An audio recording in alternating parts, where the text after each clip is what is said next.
விஜய் அரசியல் கட்சி தொடங்கியது ஏன்? நடிகர் பார்த்திபன் சந்தேகம்.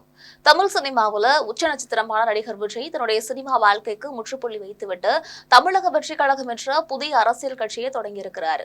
வருகின்ற 2026ஆம் ஆண்டு சட்டமன்ற தேர்தல் நடிகர் விஜய் தொடங்கியிருக்கக்கூடிய தமிழக வெற்றி கழகம் திமுக அதிமுகவுக்கு எதிராக போட்டியிடுகிறது. முன்னதாக தமிழக வெற்றி கழகத்தின் முதலாவது மாநாடு விக்கிரவாண்டியில வெற்றிகரமாக நடைபெற்றது. அடுத்த கட்டமாக மதுரையில 2வது மாநில மாநாடு வருகின்ற ஆகஸ்ட் மாதம் 25ஆம் தேதி நடைபெற இருக்கிறது.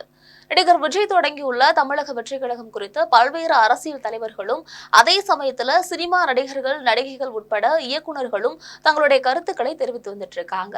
அந்த வகையில பிரபல நடிகரும் இயக்குநருமான பார்த்திபன் தன்னுடைய கருத்தை தெரிவிச்சிருக்காரு. அவர் கூறும் பொழுது, நான் எதையும் பாசிட்டிவாக பார்க்கக்கூடிய ஆள். நண்பர் விஜய்க்கு அரசியல் என்பது அவசியமே கிடையாது. சினிமாவுல அவர் பெரிய ராஜாங்கம் நடத்தி கொண்டிருக்கிறாரு. சினிமாவுல அடுத்த சூப்பர் ஸ்டார் அவர்தான். கலெக்ஷன் மன்னனும் அவர்தான். கிட்டத்தட்ட 200 கோடி ரூபாய் சம்பளம் வாங்கி கொண்டிருக்கிறார். இப்படியான சிம்மாசனத்தை விட்டுவிட்டு ஏன் மக்கள் பிரச்சனைக்காக வர வேண்டும் என்பது கேள்விக்குறிதான்.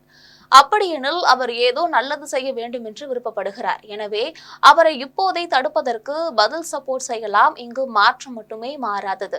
கடைசி வரைக்கும் இவர்கள் மட்டும்தான் ஆட்சி செய்ய வேண்டும், இவர்கள் ஆட்சிக்கு வரக்கூடாது என்று எதுவும் கிடையாது. ஜனநாயக நாட்டுல யார் வேண்டுமானாலும் அரசியலுக்கும் வரலாம், ஆட்சியும் பண்ணலாம். ஆனால் சில விஷயங்களை நடிகர்கள் செய்துவிட்டு பிறகு பின்வாங்கியதால் விஜய் மீதும் அந்த சந்தேகம் இருக்கிறது.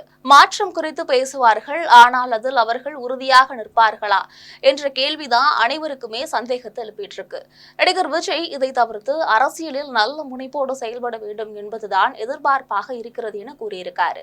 நடிகர் விஜய் குறித்து இயக்குனர் பார்த்திபன் பேசியிருப்பது அனைத்து தரப்பினர் மத்தியிலும் ஒருவித கவனத்தை ஈர்த்துள்ளது என்பது குறிப்பிடத்தக்கது. மருத்துவர் ராமதாஸ் திமுகவுடன் கூட்டணி வைத்துக் கொள்ள வேண்டும் என்று முடிவெடுத்ததால்